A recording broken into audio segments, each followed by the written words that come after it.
Téléculture, édition du 7 novembre 2020. Bonjour à tous. Nous reviendrons dans ce magazine culturel sur la journée nationale de l'arbre célébrée hier à Olébé, dans le département de la Cuvette, à quelques kilomètres de la ville d'Oyo. Invité Serge Espérance Villa, pasteur bien connu ici au Congo, mais qui vient parler plutôt d'une artiste et pas n'importe laquelle. Le pasteur Serge Espérance Villa est en cours de route, il faut le dire. L'autre invité, lui, est déjà là. Il est élève pasteur, on l'appelle Gelor Ibara Gatse, auteur de prières inspirées de la Bible, les psaumes et Matthieu. Nous en parlerons avec lui. Bonjour, monsieur Ibara Gatse Gelor. Je ne veux pas dire pasteur Gelor. Bonjour, monsieur le journaliste. Voilà, tout de suite, Clotilde Sebi, bonjour. Bonjour, Sebi Diaz. En dehors de nos deux invités, que retenons-nous de l'actualité? Chevi Diaz, l'actualité hier, vendredi 6 novembre, c'était la 34e journée nationale de l'arbre. Thème de la célébration, continuons de planter les arbres pour lutter contre les érosions et les glissements des terrains malgré la Covid-19. Le président de la République, Denis Sassou Nguesso, a, dans ce contexte, accompli le geste symbolique à 58 km d'Oyo, au village Olébé. Retour sur image avec le commentaire d'Alain Bienvenue au Bargui. Ce 6 novembre 2020, c'est la 34e journée nationale de l'arbre. Une journée instituée en 1984 par le président de la République, Denis Sassou Nguesso, pour lutter contre la déforestation et surtout contre les changements climatiques. Le site officiel retenu pour le planting d'arbres dans la cuvette où le chef de l'État est en séjour de travail est le village Olébé à 58 km de Yo Centre. L'espèce plantée ici est l'eucalyptus dans ses trois variantes, dont les caractéristiques sont présentées par le directeur national du service du reboisement. Le terrain à planter s'étend sur une superficie de 5 hectares. Il va y être planté 3 qualités d'eucalyptus, à savoir les clones d'eucalyptus urograndis, issus des résultats de la recherche forestière congolaise qui ont fait la fierté de notre pays. Au total, 4080 plants seront installés sur ce site, à une densité de 816 tiges par hectare. Ainsi, le président de la République, Denis Sassou Nguesso, a sacrifié à la tradition. Il a réalisé son opération de planting d'arbres à 2 endroits différents, comme pour insister sur la nécessité d'accomplir ce geste salvateur. Le tout sous la bénédiction des dépositaires de la tradition sur la terre d'Olébé. Signalant que pour cette 34e édition de la Journée nationale de l'arbre, l'accent est mis sur l'importance de stabiliser les sols à travers un thème évocateur, à savoir « Continuons à planter les arbres pour lutter contre les érosions et les glissements de terrain malgré la Covid-19 ». Prière inspirée de la Bible, les psaumes et Matthieu, 4 chapitres, 100 pages. L'auteur a pour nom Gelor Ibara Gatse, il est pasteur. Élève pasteur. Élève pasteur, merci de le rappeler.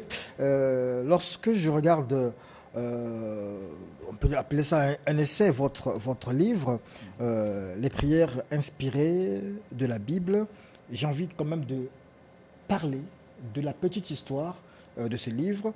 Comment vous est arrivée l'idée d'écrire ce livre? Parce qu'apparemment, au départ, ça vient d'un groupe WhatsApp. Oui, oui. Le groupe Alpha Omega et Omega. Effectivement, nous étions en période de confinement. Et comme on était en période de confinement, il était question que chacun s'organise à la maison dans les besoins de prière. Donc, je me suis organisé à la maison avec la famille. On a commencé à prier. Et c'est là qu'après 3 jours, je crois que vous allez voir ça dans les premiers chapitres, 3 jours des moments d'intimité avec le Seigneur. C'est là où le Seigneur me donne un verset biblique, c'est Apocalypse chapitre 22, le verset 13, qui parle de Alpha Omega. Et Alpha Omega, le commencement et la fin. Et quand il a parlé de cela, et quand j'ai fini, je me suis rendu compte qu'avec les petites expériences qu'on avait sur le fonctionnement des réseaux sociaux et autres, on a compris qu'on pouvait créer un groupe et regrouper un certain nombre de personnes. Donc on avait regroupé 25 personnes au début et on a commencé avec ces 25 personnes, mais aujourd'hui on se retrouve avec une centaine de personnes qui sont là jusqu'à aujourd'hui. Des pasteurs seulement? Non, il y a des fidèles aussi à l'intérieur et plusieurs chrétiens de plusieurs groupes religieux, des catholiques, des protestants, que ce soit des pentecôtismes, donc en clair des églises de réveil qui sont à l'intérieur. Donc c'est à ce moment que, quand on a commencé avec eux, et après qu'on a donné un certain nombre de programmes, c'est là où on est tombé dans ce programme-là. Le programme est arrivé 2e mois d'exercice. Donc le programme est arrivé, le programme on appelait ça prière inspirée de la Bible. Alors, à ce moment, quand on a fait ce programme, on a pris le livre de Psaumes, on avait commencé avec le livre de Psaumes, 5 jours avec le livre de Psaumes. Après, on a pris aussi 5 jours avec le livre de Matthieu. Ça vous a pris en fait, on va dire, 3 mois, toute la période du confinement. Oui, 3 mois dans la période de confinement. Pour écrire ce livre. Pour écrire ce livre. Donc, après cette expérience qu'on a fait avec les autres, on s'est rendu compte que l'expérience avait touché la vie de plusieurs personnes. Il y a eu des témoignages, il y a eu des gens qui ont essayé de dire... La question que je vais vous poser, c'est à quoi nous sert réellement la prière? À quoi ça sert? Oui, la prière nous sert à communiquer avec Dieu. Vous comprenez? Depuis que l'homme avait perdu ce contact dans le jardin d'Éden, il a toujours ce besoin de communiquer avec son Créateur. Vous comprenez? La prière, c'est un moyen.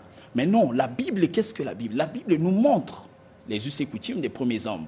Comment ils ont fait? Qu'est-ce qu'ils ont fait pour qu'ils communiquent avec Dieu? Pour que Dieu les écoute. Est-ce que vous comprenez? C'est à ce moment que nous aussi, quand on a fait ce programme, l'idéal était que quand quelqu'un est devant la Bible, je prends l'exemple, par exemple le psaume 23, nous voyons comment David est en train de parler avec Dieu.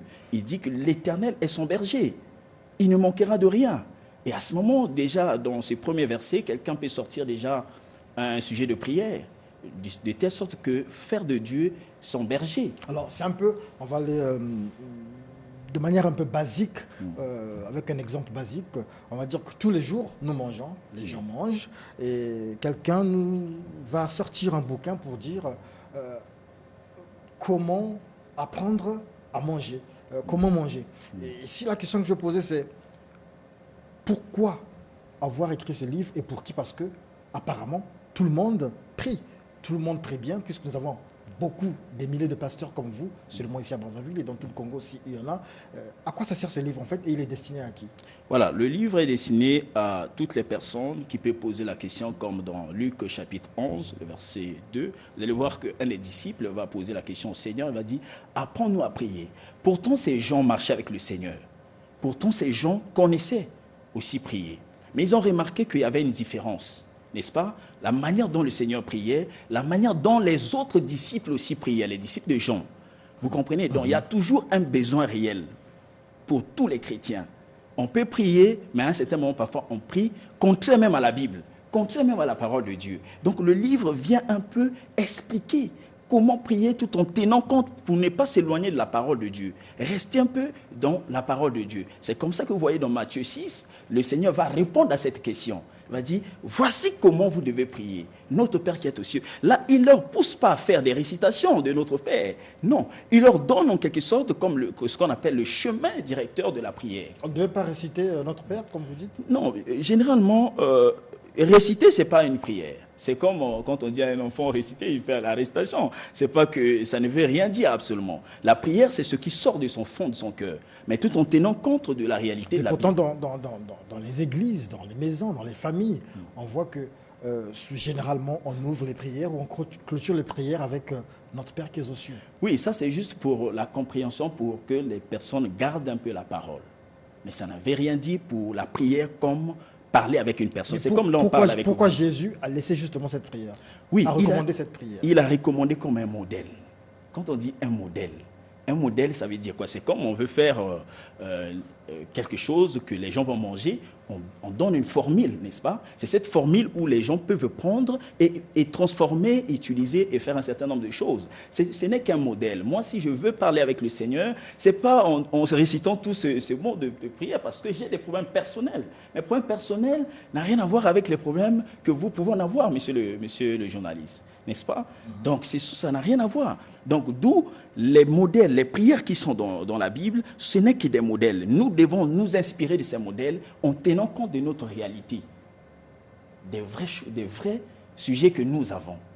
Personnellement, vous avez des sujets de prière personnels, n'est-ce pas? Ces sujets de prière personnels n'ont rien à voir avec, par exemple, notre Père. Mais notre Père nous montre un peu une canalisation. C'est un peu le schéma. Le schéma directeur. Par exemple, on doit glorifier l'Éternel. Après, il faut demander le pain quotidien. Après, ensuite, on a des attaques. Par exemple, les tentations, délivre-nous des tentations. Ce sont des chemins directeurs jusqu'à ce qu'il faut glorifier l'Éternel. En regardant ce livre, en le lisant, je me pose la question. C'est vrai que je l'ai posé. Je crois que c'est la deuxième ou troisième question que je posais, mais je reviens quand même. Est-ce que vous avez l'impression, vous avez le sentiment que les gens prient mal et que les prières ne sont pas exaucées? Effectivement, je ne dirais pas que les gens prient mal directement, mais... vous allez mettre des gants, quoi. Vous allez... Voilà, je vais essayer d'être de diplomatie. Voilà, modéré. Mais Jésus n'était pas modéré, lui disait les choses comme il faut. Non, mais vous comprenez qu'avant de dire quelque chose, il faut toujours regarder il faut éviter les extrêmes. On évite les extrêmes. Alors, qu'est-ce que je vais dire par votre question? Quand quelqu'un est en train de prier, n'est-ce pas, et qu'il ne trouve pas les exaucements, à un certain moment, parfois, il faut qu'on se pose la question, est-ce qu'il prie en tenant compte de la volonté de Dieu? Or, pour connaître la volonté de Dieu, vous devez vous référer à la parole de Dieu, la Bible. N'est-ce pas? Donc, le livre ici vient en quelque sorte aider les gens à ne pas aller dans les extrêmes. Par exemple, il y a des gens qui vont... on dit même la prière qui est faite n'importe comment est une abomination devant Dieu. Quand on dit l'abomination, ça veut dire l'Éternel ne coûte absolument rien de ce que la personne est en train de dire.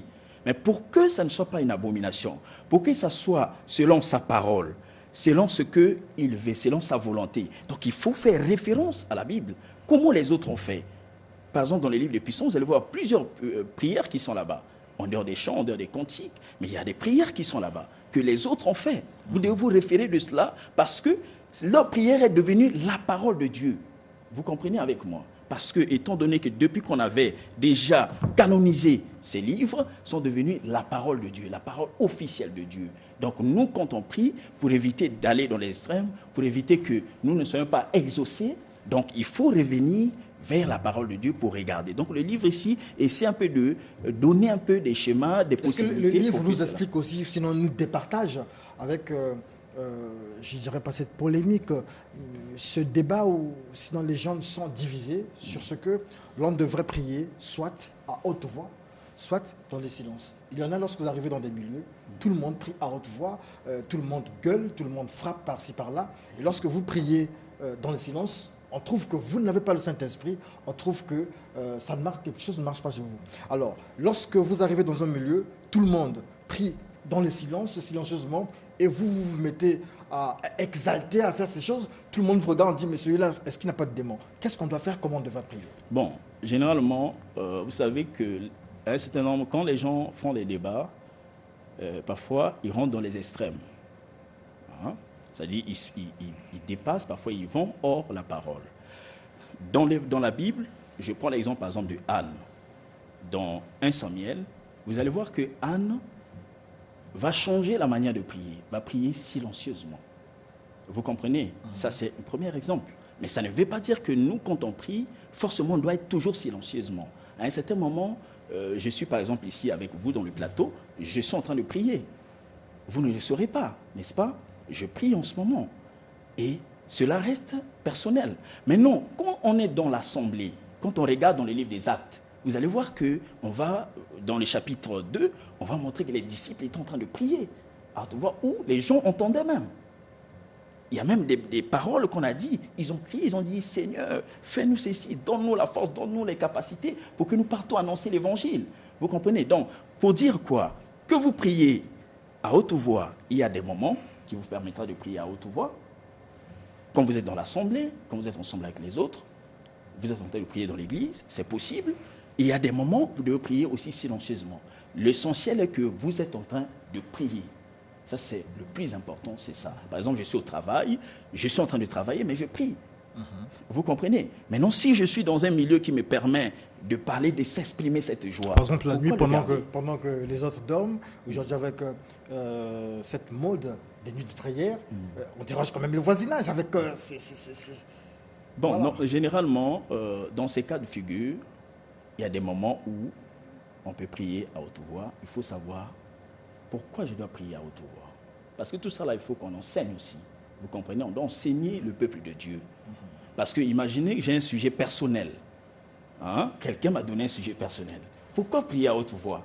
C'est un sujet privé, n'est-ce pas? Maintenant, si ce n'est pas un sujet privé qui n'a rien à voir avec, pourquoi pas prier à haute voix? Et si je suis, par exemple, dans ma maison, ce n'est pas votre maison. On voit, pourquoi pas, vous faites aussi des remarques avec des gens qui mettent des musiques à outrance qui n'ont rien à voir.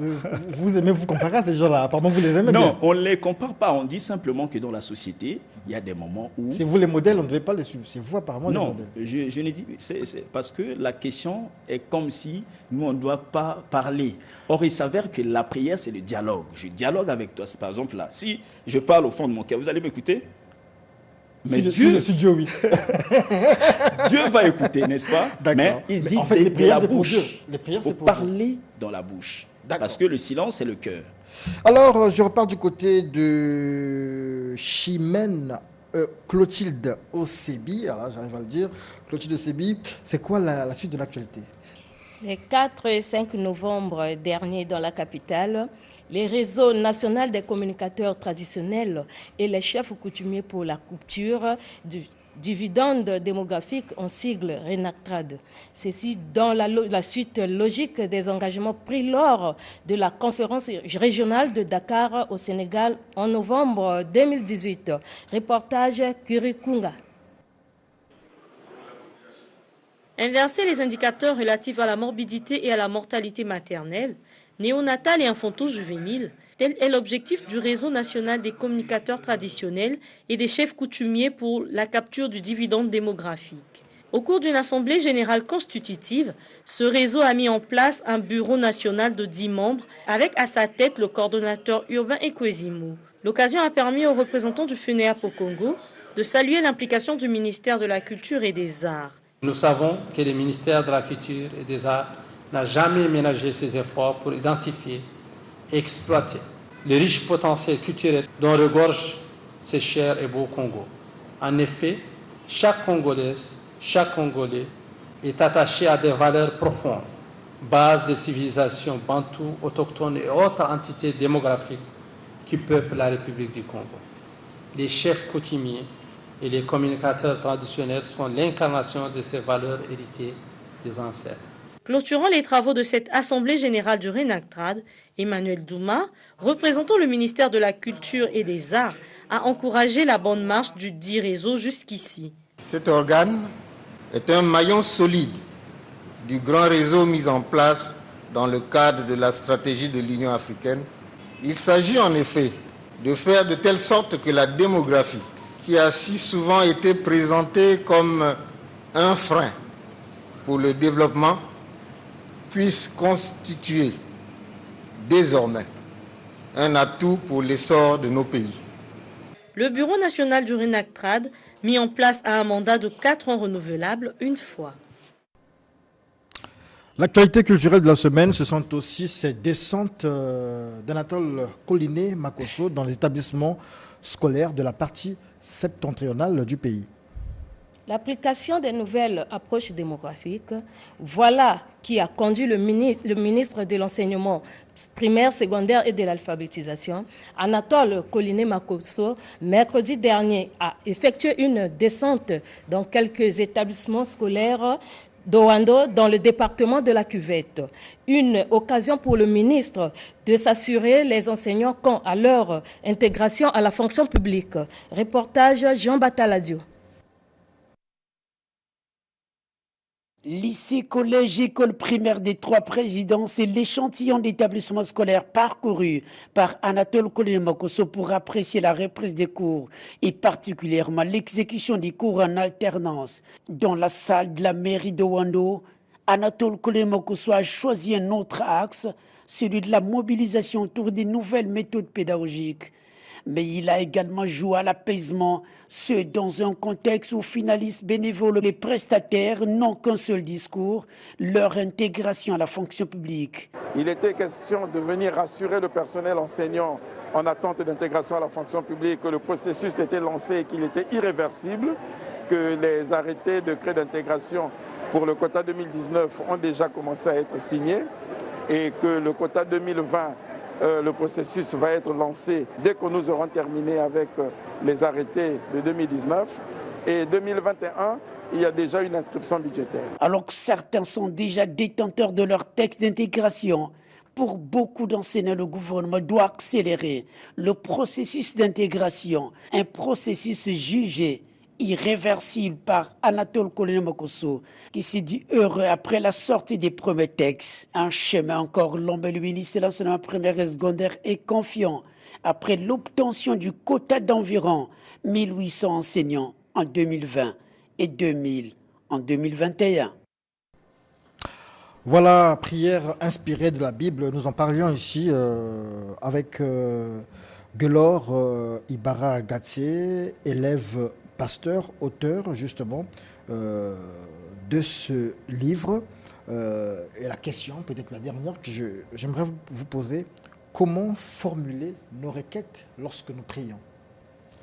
Alors, le livre va aider les gens, quand ils prient, de formuler les requêtes. Par exemple, j'ai pris le psaume 23. À l'intérieur du psaume 23, vous avez les premiers versets, dit « L'Éternel est mon berger ». Déjà, dans ce sens-là, je peux déjà avoir un sujet de prière qui sort là. Je prends un sujet de prière que je vais dire « Seigneur, on va prier pour que le Seigneur soit notre berger ». Nous savons tous dans la Bible, on dit que Jésus-Christ est le bon berger. N'est-ce pas? Et à ce moment, nous allons prier pour qu'un bon berger, qu'est-ce qu'il fait? Il guide, il conduit, n'est-ce pas? Or, la marche chrétienne, on a besoin que le Seigneur nous conduise. C'est un sujet de prière. À ce moment, je prie. Là, je reste carrément dans la Bible. Je ne sors pas hors la Bible. Tous les secrets et les techniques de prière sont dans ce livre. Où se procurer justement ce livre? Alors, vous pouvez me contacter. Je crois que... je sais pas si allez-y. Donc, on peut me contacter en 06 989 18 89, je répète encore, 06 989 18 89 pour procurer un exemplaire du livre. Ça coûte cher? C'est 3000 francs CFA. C'est pas assez cher en fait. Alors nous allons souffler un peu avec de la musique. On ne choisit pas sa couleur de peau. C'est voilà, un clip déjà connu dans Téléculture et nous revenons avec.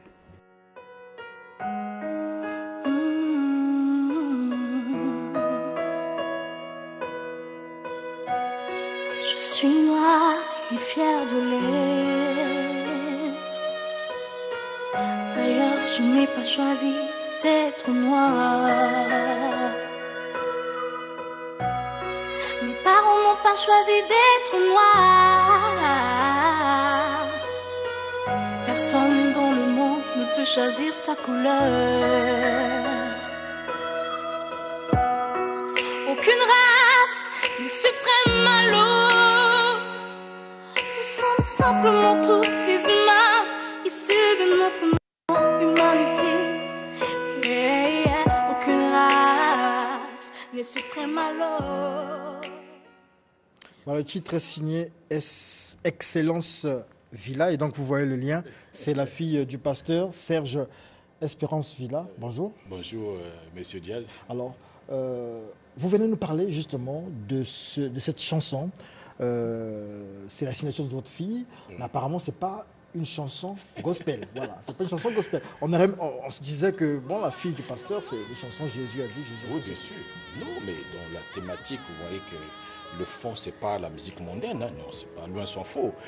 En fait, elle a voulu ressasser et élaguer quelque chose de très important, une justice que la Bible parle. Voyez-vous, le monde est en ébullition, en effervescence totale à cause de la couleur de la peau. Mais elle a eu cette inspiration pour finalement défendre aussi sa peau et puis montrer que nous sommes tous les créatures de Dieu. Elle est à Paris en France? Oui, elle est à Paris. Est-ce qu'elle a vécu du racisme là-bas, de la discrimination, et c'est ce qui lui a inspiré cette chanson?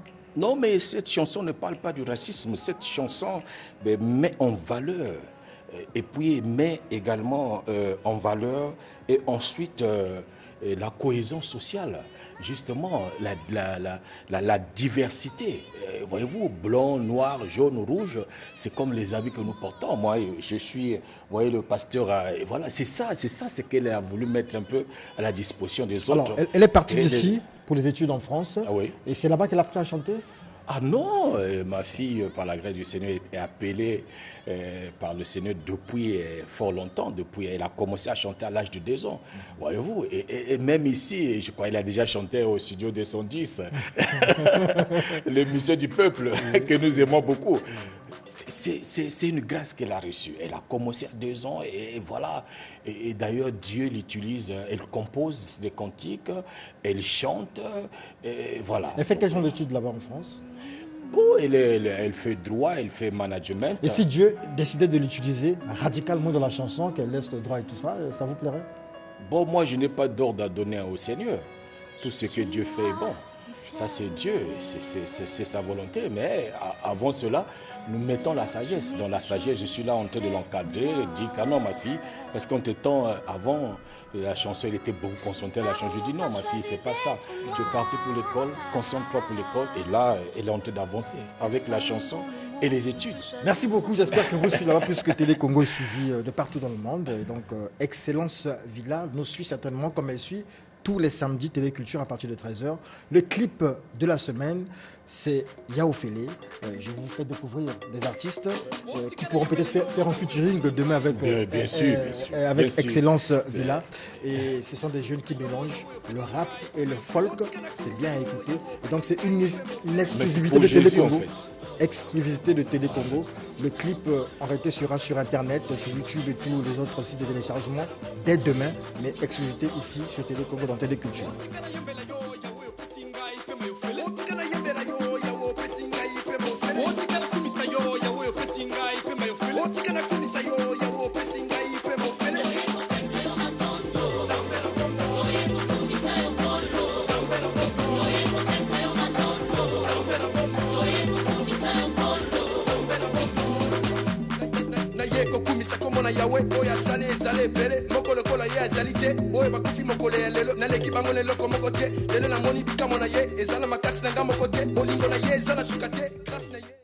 Voilà, on peut nous laisser la musique là, enfant, et voilà.